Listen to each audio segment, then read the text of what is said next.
Welcome back, Colts fans, to the Central Indiana Sports Report for this week's Colts Report, one that I assume is not going to be as optimistic as some others. Colts coming off back-to-back heartbreaking losses that I choose to look at as performed very well at times. Most people look at it as two failures, and I understand that. I still have some hope in this team. I believe they're the best team in the AFC South. As I've assumed all along, there are limits with Daniel Jones. I like this team's chances going forward and at least winning the division and making the playoffs. But I am joined by Will Retherford of the Strictly Biased podcast. Excellent podcast this week. Go check that out. And Sam Frick of ANEC Sports to give me their opinions on where the Colts stand now at 8-4 through week 13, heading into a big win week 14. And Sam and Will, we've said the last 3 weeks, biggest game of the year, and it continues this week. Let's start with you, Sam. Do you like the Colts' chances going forward? I'm not as big of a Debbie Downer as some people are. I still feel optimistic the playoffs can still happen. However, that being said, the loss to Kansas City, the way in which it happened, especially not getting JT involved, we've already mentioned that ad nauseum. That was certainly a concerning factor coming into the Houston game. It hurt our chances for home field advantage. And then you get this loss to Houston, just missed opportunity after missed opportunity. And in that game against Houston, plenty of chances to win that game and just couldn't quite get it done. Just plenty of just mistakes in that game. And JT, once again, need to get JT more involved, because there's a stat line that when JT gets 90 or more rushing yards or so, I think it is, they're 6-0, and he had 85 against Houston, which is better. But at the same time, it's like we have struggled to get JT involved in the offense, and Daniel Jones has looked, well, he doesn't look like the Daniel Jones from the first half of the year so far. He had his moments, had some misses. We've been told Daniel Jones has been playing through a fibula injury. Is that right? Like, there's just been some concerns from not only from a performance standpoint, from even from a health standpoint. We know that Sauce Gardner had to be taken out of the game because of a calf injury, similar to what I think Kenny Moore suffered earlier this year. So there's concern from that standpoint there. So part of me, so we're kind of back to where we were early in the season, where injuries could potentially be an Achilles heel, no pun intended, if the Colts are not able to weather through some of these lingering injuries over the course of the season. But right now, our play calling has to be better right now. We have struggled the last few weeks of getting consistent play calling right now. We need to get Tyler Warren more involved. He only had 3 catches for 22 yards. He is a much better player than what the numbers tell you here. He's so important beyond the stats. We need him involved in the passing game. We need to be able to utilize Alec Pierce's home run ability as a wide receiver. You got to take care of the football better. There's a lot of things we got to do better, quite frankly, Greg. And right now, I think there's a lot of soul searching right now for the Colts. And Will, I want to get your opinion. We heard it on the Strictly Biased podcast every week. Will wraps up the week and names his winners and losers and his top Super Bowl contenders. I do want to let everybody know that from the Colts is that it appears Sauce Gardner is going to be okay and is likely to play on Sunday. Will, your thoughts on where the Colts stand? The Sauce Gardner news is true? Yes. Indianapolis Star reported it. I think this Colts team has been a day late and a dollar short when it's mattered the most the last 5 years. It's continued this year, to be quite frank with you. If this is a game that you cannot get up for, go into Jacksonville, try to end a streak that's been going on since Chuck Pagano and Andrew Luck were the head coach and quarterback, then you don't deserve to make the playoffs, in my opinion. If this is not a game you can't go win, then you were exactly what the media said you were when you played a bunch of weak opponents and you bullied them. And then when the going got tough and you had to play teams that are actually worth a shit, you didn't put it together. The Colts have it all out in front of them. Unfortunately, a loss today and a loss on Sunday, they do not control their destiny in any way, shape, or form. Basically, Jacksonville controls their destiny to go win the division. The fact of the matter is, this Colts team has to go win on Sunday. Otherwise, the playoffs are getting to be wishful thinking. I think that's absolutely right. It all kind of hinges on this one. That's why we said the Chiefs game was the biggest game of the year. You're talking about home field advantage throughout the playoffs. If you win that game, you got an opportunity to go do that. In Houston, you got an opportunity to put a game and a half essentially between you and the team that most people believe is the co-best team in the division, despite Jacksonville's record. And now that you lose both of those, this one just is huge. And it's a franchise that used to the Colts for the first, I don't know, half of Jacksonville's existence. Just it was a guaranteed 2 wins every year, and now it's kind of seemed like it's been payback. But well, this Jacksonville team, as we've talked about all year, is talented. There's no doubt about it. They've drafted the top of the draft every year, and they've done a pretty solid job recently doing that, starting with Trevor Lawrence, who's at least a top half quarterback in the league. But it doesn't seem to me a team that should be on the Colts level if the Colts have any kind of aspirations. I think you're true, and you go look at Jacksonville's injury report; it's pretty bad. They are really banged up. This is definitely a game they're going to hope that they can get some guys back healthy for. The issue with Trevor Lawrence is that he is a quarterback. If he is on a heater, he is a top 3 quarterback in the league. In terms of arm talent, if he's delivering a good ball and he gets on one, it doesn't matter. He is one of those quarterbacks that is Well, I in the saw him have Mahomes. one of those games against the Bengals, and his receivers couldn't catch the ball. So sometimes it doesn't matter when he's on a heater. Sometimes it doesn't. The fact of the matter is, though, when you were talking about a quarterback that can be that Josh Allen, Mahomes level of passer, he can be that accurate. Now, on the flip side of that is he can also give up a lot of turnovers, too. He will give the ball up and put it in harm's way. So the Colts have been pretty successful this year at turning the ball over. Jacksonville's defense has really as well. This is one of those games you expect probably maybe a turnover apiece, and then who can make the most out of that? Who can go score off of that turnover? The Colts have struggled this season with preventing teams and holding them to no points when Daniel Jones or the ball carriers have struggled keeping and taking care of the ball. I'm worried that this is a Lawrence just heater game. That is the one thing that scares me because it feels like every year, no matter what, against this Colts team, he just turns into another guy. And Sam, we're going to talk more about the Jacksonville game in particular on Friday afternoon in our game preview where we'll make our predictions. It's a game that's big enough to talk about it twice. Well, I kind of disagree with you. I watched Jacksonville a few times because I thought they might be a team worthy of keeping an eye on, and I just haven't seen it. I just think they have too many weaknesses. And if Shane Steichen has the team as prepared as he has most of the season, I think the Colts run over this team. Of course, that's what I said about Houston last week too.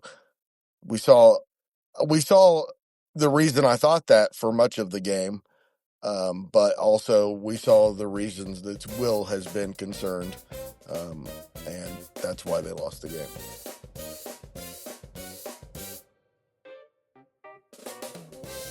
I'll tell you one thing, Sam. I'm glad they didn't sit down and make a deal with Daniel Jones after week 9. I'm starting because it leads and kind of transitions to my next point. I like to play a game called Super Sam's Hot Seatometer because this is becoming a familiar trend these days in the hot seat. And I think we have to mention 2 guys in particular that must be on the hot seatometer, and that is Chris Ballard and Shane Steichen. I think we have to mention that those 2 are on the hot seat as we speak. Absolutely. If the Colts fall apart, if they lose to Jacksonville and they go on this losing streak, I told you guys when we were doing well, we were getting to that point where the schedule's going to get tougher, right?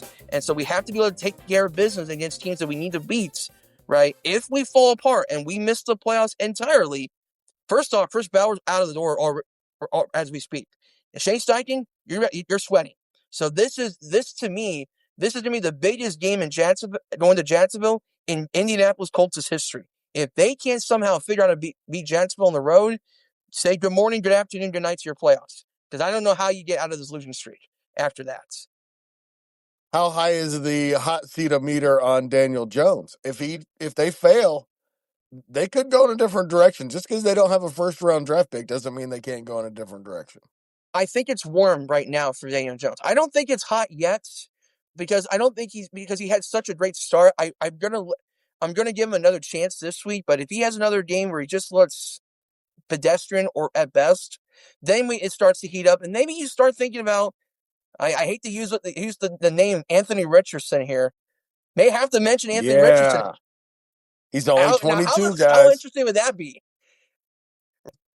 I don't think that Daniel Jones could play any worse in the fourth quarter the last two games as Anthony Richardson would, to be quite frank with you. Daniel Jones has been Absolutely. that bad.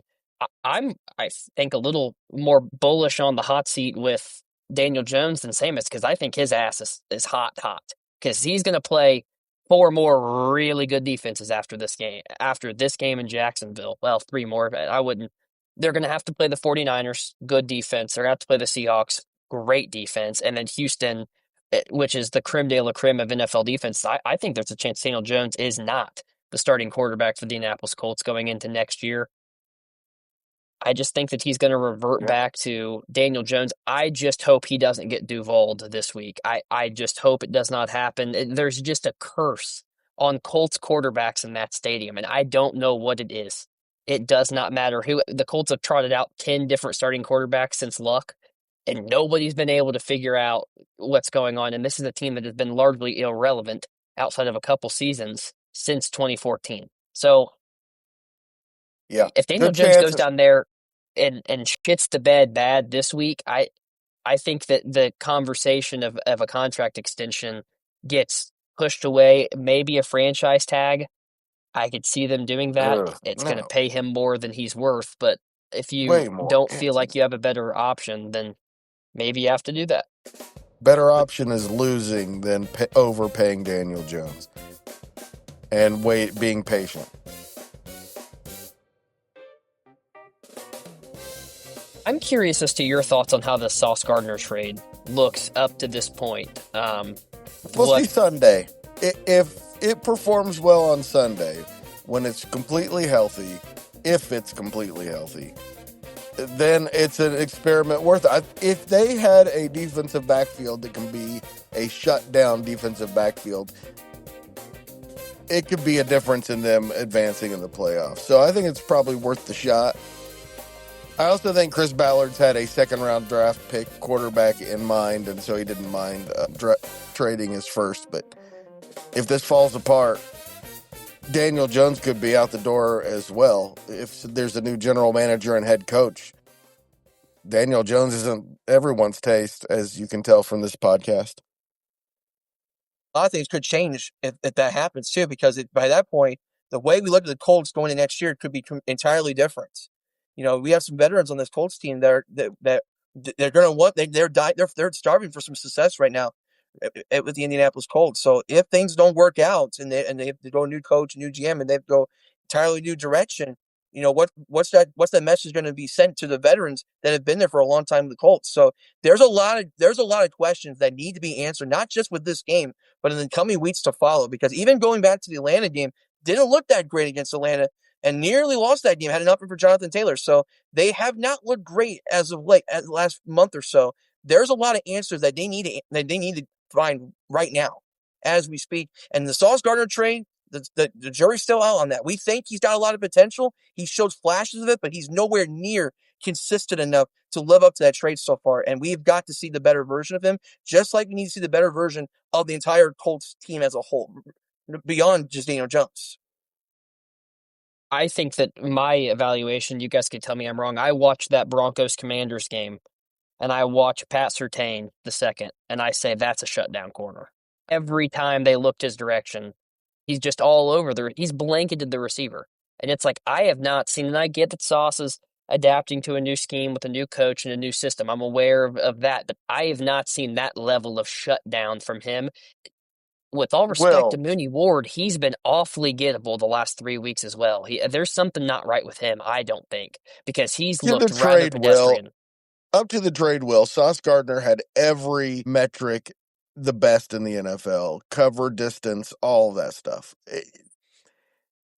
I think it's a matter of fitting in, and there is no doubt in my mind if he's not better than Surtain, he's number 2 in the league and cover as a cover corner, and that could be one guy like that can make a complete difference and worth the shot in my mind. But he has not looked like an elite defensive back through 3 games with the Colts.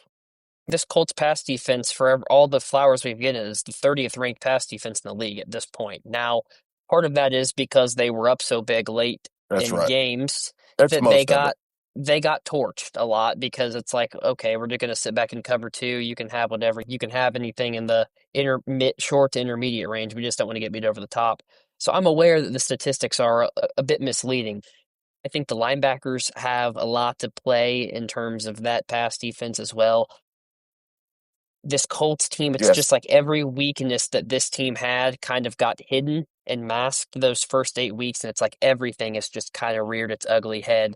The offensive lines, some struggles in terms of their pass blocking. I think a lot of that has to do with Daniel Jones' inability to handle pressure, or the ability of Shane Steichen's offense to adapt to pressure, which I think has been rather questionable the last 4 weeks as well.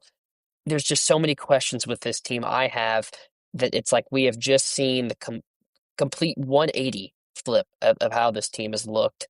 And I'm not sure that if they lose this week, I'm kind of with Sam. I just don't think they recover from a loss like this. And the issue with this team is Well, I that agree with you too. this I, loss has I been lost. the Colts have lost this game the last 5 years. Like this game right here that you just have to go win, they've lost it. A loss this week changes everything. I'm still optimistic. I think you put this team together at its best. You throw Buckner back in there, I believe, after this week, right? You you let that defensive backfield gel. Not only do you have 2 great corners at their best, the safeties have been great. They've got a top 3 nickel back in the NFL. If that gels, you get Buckner back. All the offensive pieces have been so good. There's a lot to like. And I think they go into Jacksonville and win this game comfortably. If they don't, I agree with both of you. This is might as well blow it up now if they don't win this. Greg, I can tell you, we haven't made our predictions yet. The Colts are not running through this game. That's No just no way. way. This is No going to way be in hell. the most cardiac Colt nail biting. If they win, it's going to be on a last second field goal or a stop on 4th and goal with 10 seconds left. And they're not running away with this game. It's just the I'm Colts don't do predicting that. statement win. I'm I think that predicting the Jacksonville boogeyman will team be coming back. with the right game plan, they are very vulnerable at a lot of places and they're dumb and they turn the ball over. The Colts, I think the Colts are gonna have a statement win in Jacksonville. But again, if they don't win it, I think if they're not convincing, then look, Jacksonville's got the same record as the Colts, but if you've watched them all year, they have not been good. We thought Their they were strength gonna of be good. victory is better than I understand. significantly better than the Colts. Well, that I came into the season with high expectations for Jacksonville. I'm not speaking from somebody who doesn't think that they're talented. I know they're talented, but I've watched them even in their wins. They have a lot of circumstantial type wins, and I also understand that they're close to being 10-2. But Ugh. I want if this the Colts win so bad. it's just a game. It's a feel that the Colts are going to run away with that. But I'm going to look more into it. I'm going to look more at position by position and have more of a breakdown for Friday's game preview. But it's just a gut feeling more than anything that there's a really good Colts team there waiting to get out. I've seen it the last 2 weeks. They've got to put the proof in the pudding at this point. Sam's probably going to reiterate a point similar to that. And Greg, you'll do the position and you'll say the Colts are 100% better at every position. They are the superior team at every single position. Still be one of those games that you just look in the fourth quarter and you say, how is this a game? Why can we not just put a team away? And remember, it goes back a few years ago. We were the favorites going to Jacksonville. You just had to win in Jacksonville just to make the playoffs. I think it was Carson Wentz. that year, and Jacksonville only won like 1 or 2 games that year, and they were calling for the GM's head in Jacksonville. Just gotta win in Jacksonville. Just gotta win in Jacksonville. We got our ass kicked in Jacksonville to that team. So Trevor Lawrence lives rent free in my head right now. I am very concerned about that matchup with the Jacksonville Jaguars. Regardless on the on paper stuff, regardless of the metrics, regardless of how good the offense has been all year, at the end of the day, if we come out like dog crap in Jacksonville, none of that's going to matter if we keep losing the way we've been right now.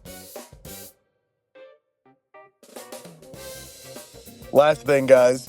Before the season, I said the worst case scenario for this season was that Daniel Jones was a top 10 quarterback. They sneak into the playoffs and they sign him to a long-term contract. And I really hope that we've dodged that bomb. I think the worst part is Daniel Jones plays well as a top 10 quarterback for the first 8 weeks. Then it looks like the Daniel Jones of old, and we miss the playoffs after being the best in the NFL. That's the worst. I would rather do that than be anchored with a $50 million a year Daniel Jones, which is a franchise killer.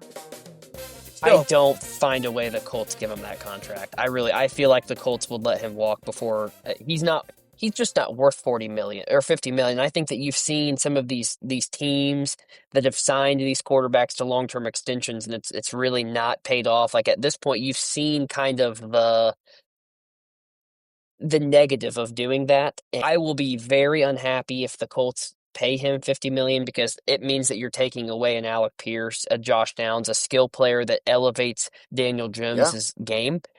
And then he just becomes the same Daniel Jones you saw with the New York Giants.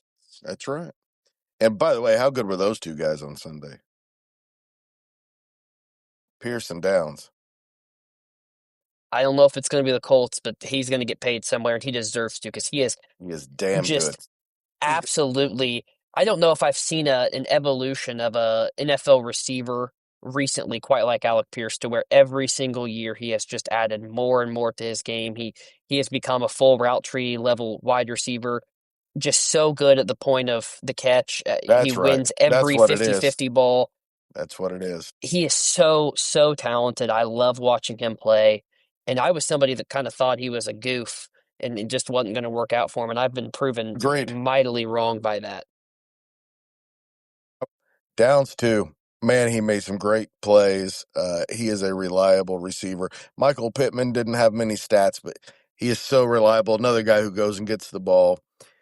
And I believe there are better options than Daniel Jones at the price, even without a first-round draft pick next year. I just think there are going to be better options. And if they make the playoffs, they're going to go with Daniel Jones. If they don't, hopefully Chris Ballard doesn't sink the Colts on his way out by signing him to a long-term deal. I wouldn't mind at all if they signed him to 2 or 3 years if it was worth the price and it didn't sink the rest of the payroll. I think right now, I think 160 for 4 years, 2-year opt out would be my offer to Jones. Probably go a little less, but yeah, it's probably. He can go to Minnesota and get more. Minnesota would absolutely be willing to pay him. They did. They let him walk from the building, and look how that paid out for him. Mac Jones will be gettable. He signed a 2-year deal this year in San Francisco. He played awfully well when he was given his opportunity. If you can do it for half the price that you're going to pay Daniel Jones, I'd take Mac Jones all day. Half the price. That's a big deal. That money is a big deal to the rest of the roster. I'm not trying to be stingy here. I'm trying to build a roster. And if your quarterback isn't your star, don't pay him like a star. At some point, I want to see a quarterback in this generation say, you know what, $30 million a year is plenty to live on, and I want to make my team as good as physically possible, as can be constructed. And that just, I get the whole, you only get one shot at the generational wealth. Yeah, and the union would never allow it to happen. That's the issue. They would come down on that player so hard. Can the Colts just please win this game for my mental health? Please win this game. I've never needed a win from a sports team more than this, I feel like at this moment, because I'm worried about the state of Indiana, and I'm worried about myself if the Colts can't somehow go and lose this. For the sake of the Irsay family, going the season with Jim, the past year of Jim Irsay, we need to win this game for the late Jim Irsay. Just win, baby. Just win. I don't care how you do it. Just win. We need to get the monkey off our back, get the boogeyman off our shoulders. We got to win this game in Jacksonville if we want to be a serious team in terms of legitimate playoffs. At this point, I don't care about seeding at this point. We just need to get in the playoffs. I think it's win-win because if they don't make the playoffs, we get a new team and a new direction. And what I don't want to do is continue to run this back. And they've got a lot of good pieces on this roster that a good general manager could make work. That's a story for another time. Thanks, guys. Go Colts. Go Colts. Please beat Jacksonville.